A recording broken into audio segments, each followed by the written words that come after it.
Froggy 9K. Hello my little tadpoles. So first of all, the housekeeping to be done. In the last video, there was a lot of confusion about the tub on my desk. So this tub is Hydromol. It's a moisturizer that I have to use for my eczema. So I give a little, it would generally go. This is common. I would put this.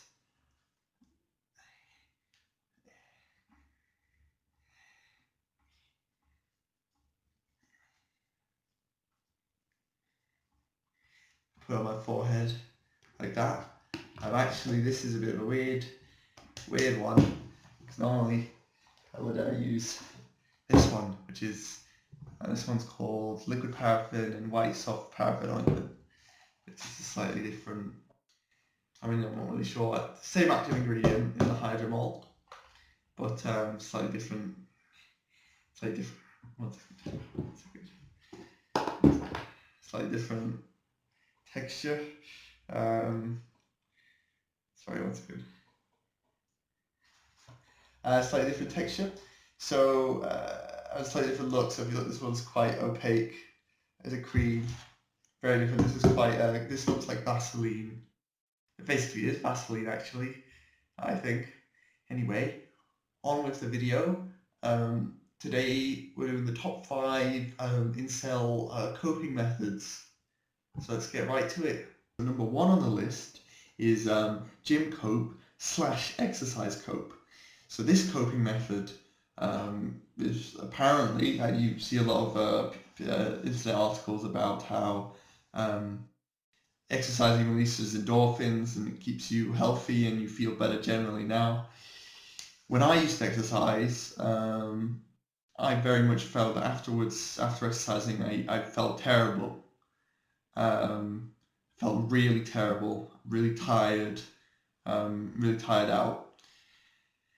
But that's anecdotal, so the research suggests otherwise. So I'll recommend it. I'll say it's probably the best thing to do. Although I would say probably not best for it to be your primary coping method, because very turbulent and unreliable, because you actually need to be physically able with your body to perform exercise cope.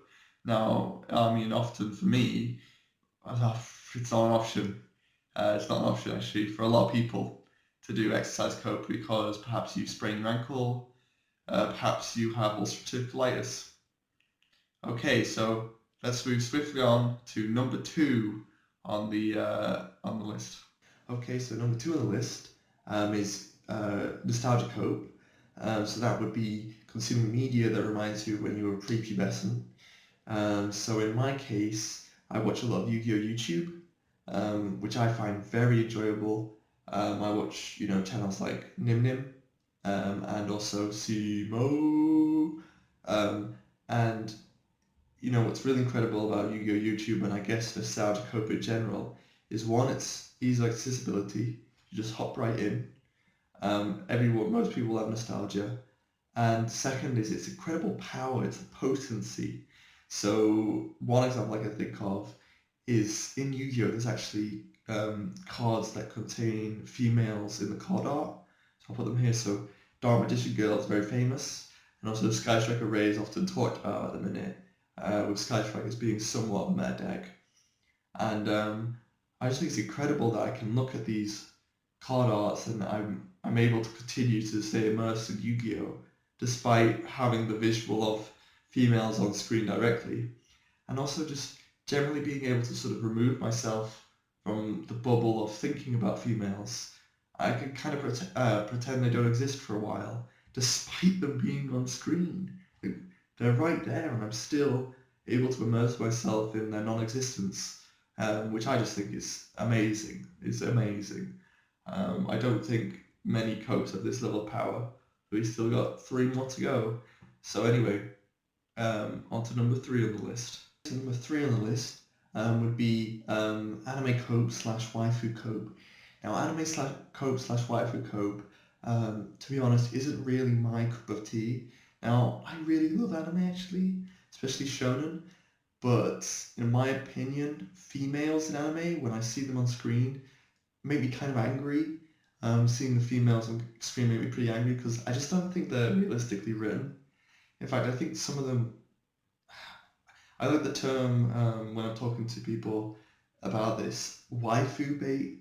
So, for example, in Steins Gate, the red-haired girl, there's a bit where they say, "Oh, are you a 4chaner?" And she's like, "Oh no, I'm not a 4chaner," and she is.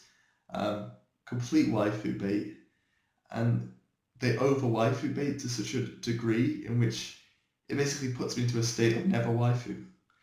I'm in the state of never waifu. I mean, they're just not realistic enough characters. They're too waifuable, if that makes any sense. Like, so that breaks the immersion completely. I've not been able to have a single waifu throughout my entire life. Like, which is, I guess, not sad, but I think it's sad.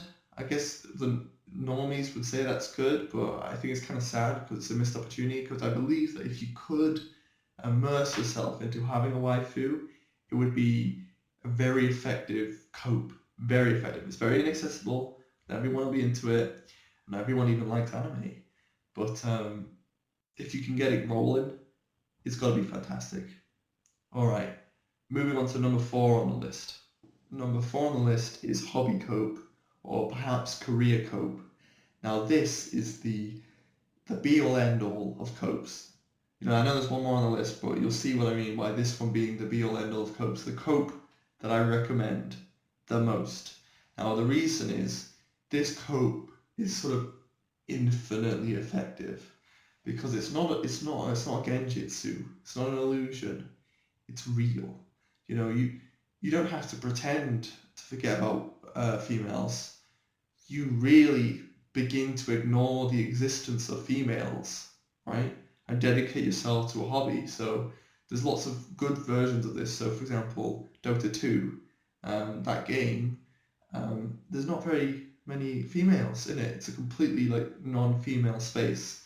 So when I dedicate myself to that as a hobby, I genuinely remove myself from females, which is just, it's fantastic. It's not, there's nothing better. It's nothing better than that. So I highly recommend Hobby Cope. Just dedicate yourself to some sort of external hobby that only really has men around. And even if it has been around, sort of dedicate yourself so much that the women sort of fade away like tears in the rain. That's a quote from Blade Runner. Now, okay, so let's just go on to number 5. That's all I need to say. It speaks for itself. Number 5 on the list. Okay, so number 5 on the list would be Simcoe. Now, Simcoe, while it's a very effective coping mechanism, I would not recommend it. I don't think it's good. So Simcoe is essentially staying eternally blue-pilled. So you'll be an incel, but you'll live in this genjutsu, delusional reality when you on. It's similar to waifu cope, except waifu cope is fairly harmless, whereas simp cope you're actively spending money paying like live streamers or OnlyFans accounts and maybe escort services, and I think it's overall a much more damaging coping mechanism. I thought I'd draw a bit of attention to it, but it's a bit worrying actually. It's a bit worrying the prevalency of Simcoe because what you understand is you don't need to be red pilled or black pilled to actually start Simcoe. So previously just blue pilled people switch and start Simcoping sort of without even having to fully transition. That's what's so scary about it, and that's why it's so prevalent.